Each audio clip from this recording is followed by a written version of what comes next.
10년 전 홀어머니와 함께 살던 나는 신림동 언덕 높은 곳에 위치한 빌라로 이사했다. 이사와 동시에 직장도 잡았기에 이 집은 길한 기운을 가진 곳이라고 생각했었다. 그날 아침 첫 출근을 위해 문을 나서는데 갑자기 검정 고양이와 눈이 정면으로 마주쳤다. 녀석은 현관을 열면 바로 보이는 지정 주차장 차 바퀴 아래에서 목만 내밀고 나를 바라보았다. 동시에 어떤 여자가 내 등을 툭 건드렸다. 아, 죄송합니다. 근데 여자의 반응이 이상했다. 고양이 눈을 똑바로 보지 마세요. 그러면서 안개처럼 왼편 골목으로 사라졌다. 약간 기분이 나쁘긴 했지만 대수롭지 않게 생각하고 그 정류장까지 걸어갔다. 전철은 심하게 붐비었다. 아니나 다를까 회사에 도착했을 때 핸드폰이 보이지 않았다. 첫 출근 날부터 이 무슨 재수 무슨 일인지. 아무튼 조금 정신이 없긴 했지만 첫날 회사 업무는 그럭저럭 무사히 마칠 수 있었다. 딱히 야근이나 회식도 없었고 신입이 먼저 퇴근한다고 갈구는 분위기도 아니었기에 정확히 5시에 칼퇴할 수 있었다. 그래서 바로 제일 가까운 핸드폰 매장으로 뛰어갔다. 새로 산 핸드폰에 몹시 만족스러워하며 돌아온 나를 기다리고 있던 것은 불 꺼진 텅 빈 집과 갑작스레 등장한 이웃에 산다는 여자였다. 아침에 본 그 이상한 여자였다. 그 여자는 자신이 고양이를 키우는데 사라졌다며 복도 여기저기를 기웃거렸다. 그러다 내가 혹시 우리 어머니 못 봤냐고 묻자 그제야 대답을 해줬다. 응급실에 실려갔어요. 정말 어처구니 없었지만 일단 병원으로 쏜살같이 달려갔다. 다행히 어머니는 위급한 순간을 넘겼지만 내게 끝없는 불평을 늘어놓으셨다. 야, 전화를 켜놓아야지. 내가 심장이 벌렁거리며 쓰러져서 나한테 몇 번을 전화했는지 알아? 나는 핸드폰 잃어버린 사정 설명을 하고 어머니를 안심시킨 뒤 집으로 홀로 귀가했다. 다음 날 출근길에 또 그 검정 고양이랑 마주쳤다.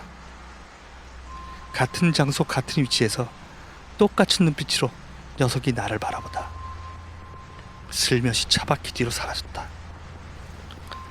찜찜한 기분이 들어 그날 나는 택시를 탔다. 운전하는 내내 차가 막혔고 택시 운전사는 불평불만을 늘어놓았다. 아, 교통행정을 어떻게 하길래 도로가 이 모양 이 꼴인 거야 진짜. 한참 욕을 하던 택시기사는 갑자기 어디선가 앰뷸런스 한 대가 지나가는 것을 보고서야 입을 다물었다. 막힌 도로 덕분에 회사에 30분 지각했고 나는 찍히지 않으려 열심히 일에만 몰두했다. 너무 업무에 집중하는 바람에 퇴근 시간도 훌쩍 넘겨 7시가 되어서야 회사 문을 나서게 되었다. 그리고 너무도 배가 고파 회사 근처 김밥집에 들른 나는 무심코 뉴스를 보고 이마를 찌푸렸다. 지하철 사고가 일어났다는 거다. 출근길로 엄청 붐비는 시간에 사람 한 명이 방호벽과 닫힌 문 사이에 끼인 채 열차가 달리는 바람에 죽었다는 거다. 별 생각 없이 뉴스만 듣던 내 귀를 얼어붙게 만든 것, 지하철 2호선역 이름이 나오면서부터였다. 신림역. 나는 인터넷을 열어서 사고가 일어난 시간을 확인해 보았다. 아침 8시 20분. 내가 택시를 탄 건 아침 8시 15분이 조금 지난 시간. 등에 소름이 끼치는 것 같았다. 만약 택시가 아닌 지하철을 탔다면 죽은 사람은 내가 될 수도 있는 거 아닐까? 괜한 상상이었을 뿐이다. 그 시간에 지하철을 이용하는 사람이 얼마나 많은데. 그럼에도 무언가 기분이 찜찜하기도 하고 불안해서 어머니에게 바로 전화를 했다. 엄마, 괜찮은 거야? 다행히 어머니는 별일 없으셨다. 야, 나 지금 태어날란다. 아니야 엄마. 오늘 하루만 더 있어. 내일 저녁 때 나랑 같이 퇴원하자. 나는 일부러 어머니를 병원에 하루 더 입원하게 했다. 기분이 너무도 찜찜했기 때문이다. 내가 빌라 앞에 도착했을 때도 차는 계속 그 자리에 있었다. 차 주인이 누구인지 그대로 방치한 채 내버려 두는 것 같았다. 깜깜한 밤이었고 언덕길 골목에는 가로등이 켜져 있었지만 워낙 넓은 간격으로 위치해 있었기에 위험하다 싶을 정도로 사방이 어두웠다. 두려운 상상이 들어서 나는 집 안으로 잽싸게 들어갔다. 혹시나 싶어 베란다 커튼을 내리고 문을 잠그었다. 행여 검정 고양이가 기어들어올기라도 할까 겁이 더럭 났기 때문이다. 그런데 잠이 오지 않았다. 또 고양이 얼굴을 보게 될까 두려웠다. 문을 잠그었는데 어떻게 고양이가 들어올까 싶었지만 그럼에도 공포는 사라지지 않았다. 이불을 덮어쓰고 간신히 잠을 청했나 싶었는데 어디선가 괴이한 소리가 들려와 잠이 달아나 버렸다. 아기 울음소리 같기도 하던 그 이상한 소리는 점점 더 마귀 소리처럼 끔찍하게 변해갔다. 너무 기분이 나빠 거실에 나가 전등 스위치를 눌렀는데 불이 들어오지 않았다. 정전인가? 요즘 같은 세상에? 어두운 거실에는 베란다 창밖 뿌연 가로등 불빛만 스며들어오고 있었다. 마귀의 울음 같은 소리는 그치지 않았고 베란다 밖에서 들려오고 있었다. 나는 고양이들이 맞붙어서 싸우는 소리라고 생각하고 다시 방에 들어가려다 그만 걸음을 멈추었다. 밖에서 비가 내리고 있었다. 그리고 고양이 울음소리는 베란다 밖에서 들려오고 있었다. 그런데 베란다 앞쪽에는 지정 주차장에 주차된 차 외에는 비를 피해 고양이들이 피해 있을 장소는 없었다. 그렇다면 차 밖이 아래 검정 고양이란 말인가? 고양이 소리는 작아지기는커녕 더 심해져서 도저히 참을 수 없었다. 그래서 이웃집 여자에게 물어보고 싶었다. 고양이를 키운다고 하니 혹시 무슨 방법을 알고 있나 싶어서였다. 늦은 밤이지만 일단 얼굴은 아는 사이이니 염치불구하고 조심스럽게 초인종을 눌러보았다. 아무 대답도 들리지 않았다. 이상한 기분이 들었다. 나는 우산을 펴고 밖에 나가서 이웃집 베란다를 바라보았다. 늦은 밤이라 불이 꺼져 있는 게 당연하지만 그런데 그냥 불이 꺼져 있는 게 아니라 집이 오랫동안 비어 있던 것 같은 느낌이 들었다. 그 말을 증명이라도 하듯 베란다에는 아무것도 없었다. 더 이상한 것은 내가 나오자마자 괴상한 고양이 울음이 그쳤다. 내가 다시 집에 들어오자마자 고양이 울음소리가 또 들렸다. 그리고 소리가 나는 쪽은 여전히 베란다였지만 훨씬 가까운 쪽에서 들렸다. 마치 고양이가 베란다 어딘가에 숨어서 우는 것처럼 가볍게 느껴졌다. 나는 베란다를 내린 커튼 앞으로 다가갔다. 빗소리도 더 거세져만 갔다. 천둥 소리도 들렸다. 뭔가가 이상했다. 나는 베란다 앞에 다가가서 커튼 너머를 바라보았다. 커튼은 옅은 회색의 반투명 재질이었다. 만약 비가 온다면 빗물이 비쳐야 정상이다. 그런데 떨어지는 빗줄기 실루엣이 보이지 않는 거다. 빗소리는 점점 거칠게 들려오는데 마찬가지로 고양이 소리도 똑같이 거칠게 들려오는데 나는 커튼 앞에 멈춰섰다. 그러자 커튼에 그림자가 비쳤다. 분명 비를 맞고 있는 누군가의 시루엣 그림자였다. 그런데 바람이 불어와 살짝 옆으로 열린 커튼 너머로 창밖이 보였다. 비가 조금도 내리지 않고 있었다. 방금 전까지 엄청나게 비가 쏟아지고 있었는데 나는 아무 말도 하지 못하고 그 자리에 그냥 얼어붙어 버렸다. 돌아서지는 못하고 그렇다고 너무 무서워서 앞으로 나가지도 못하고 망연자실 그렇게 서 있었다. 그때 어디선가 목소리가 들렸다. 바람이 불어. 고막을 얼어붙을 것 같게 하는 싸늘한 음성이었다.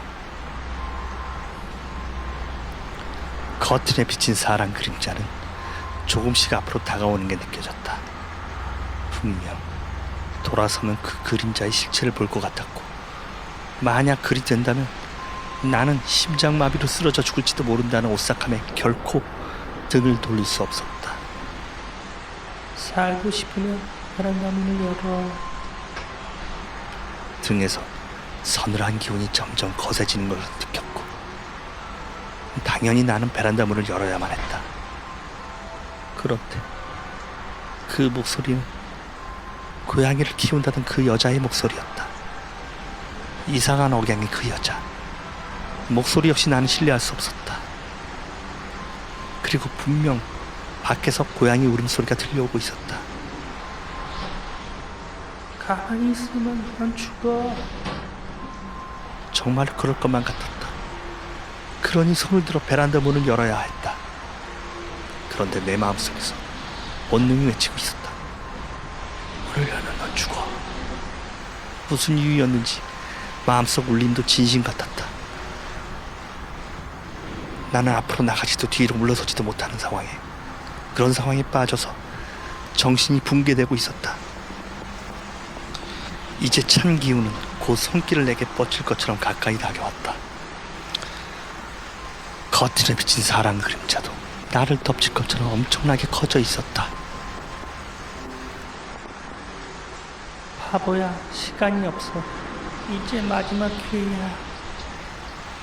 선택해야만 했다. 베란다 문을 열 것인지 아니면 등 뒤 그림자의 실체를 확인할 것인지. 나는 눈을 감았다. 무엇을 선택해야 할 것인가?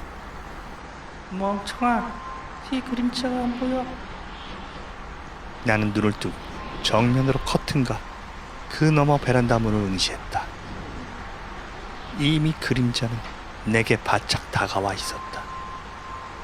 그런데 내 마음속이 말하고 있었다. 이건 다 환상이야. 그 여자가 말하고 있었다. 베란다 문을 열지 않으면 넌 진짜로 죽어. 전둥이 다시 한번 가까운 데서 몰아쳤고, 내 손은 베란다 문을 잡았다. 빨리 열어. 안 그럼 죽어. 내 손이 베란다 문 잠근 곳에 들어올리려다 그만두었다. 그리고 고개를 돌렸다. 거실은 어두웠지만 아무도 없었다. 반대로 베란다 쪽에서는 그림자가 바짝 붙어서 커튼 안쪽을 바라보고 있었다. 나는 그게 누구인지 알고 있었다. 바로 이웃집 여자가 베란다 창에 바짝 붙어서 나를 노려보고 있었다. 문을 안 열면 널 도망내서 죽일 거야. 조각조각으로. 놀라 뒤로 자빠질 뻔했지만 간신히 정신을 차리고 방 안으로 뛰어들어가 어둠 속에서 핸드폰을 찾았다. 다행히 이불 속 한가운데 핸드폰이 있었다. 나는 112에 신고했다. 베란다 밖에서 어떤 여자가 나를 죽이려 한다고. 경찰이 출동했고 집 안을 샅샅이 뒤졌지만 여자는 없었다. 경찰들이 나를 조금 정신이 이상한 사람으로 보는 것 같다. 그간 겪은 일을 설명해줬다. 검정 고양이와 연 이틀 일어난 재수없는 일에 대해서. 경찰들은 모두 시큰둥하게 받아들였다. 지금 다시 생각해봐도 둘 다 우연한 사건이라고 해도 별로 이상하지 않았다. 어머니는 갑자기 쓰러지실 수도 있는 나이였고, 지하철 사고는 언제라도 터질 수 있는 일이었다. 경찰들은 내가 너무 신경이 예민해 있는 것 같다며 오히려 위로해 주었다.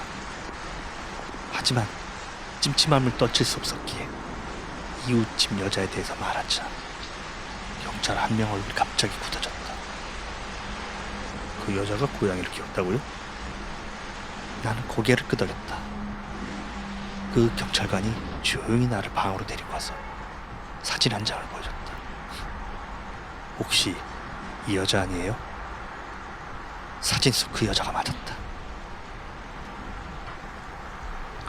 비록 사진에서는 화장도 짙게 하고 요란하게 꾸미기는 했지만 같은 여자라는 것을 한 번에 알아볼 수 있었다. 경찰관의 표정이 더더욱 굳어졌다. 이 여자 사실은 사이코 연쇄살인마예요. 나는 믿기지가 않았다. 우리가 이런 여자 집 옆에 이사 왔다는 건가? 아니 그럼 잡으셔야지. 왜 그냥 내버려 두세요? 그게 말입니다. 이 여자 자살했어요. 뒷머리를 망치로 얻어맞은 기분이었다. 어떻게 그럴 수 있지? 이 여자 이웃집 남자를 유인해 살해한 뒤에 시체를 도망내서 유기했어요. 그런 다음 경찰 추격망이 좁혀오자 자살한 걸로 밝혀졌습니다.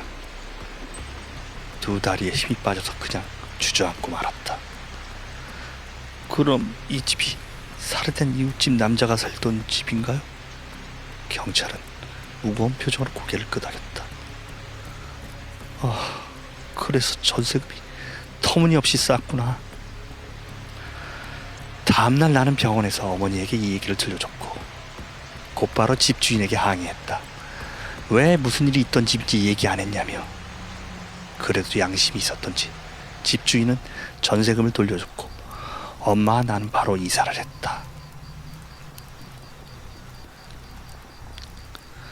그리고 몇 년 뒤 모 방송 미스테리 사건 파일 프로그램에서 그 여자에 대한 사건을 다루었다.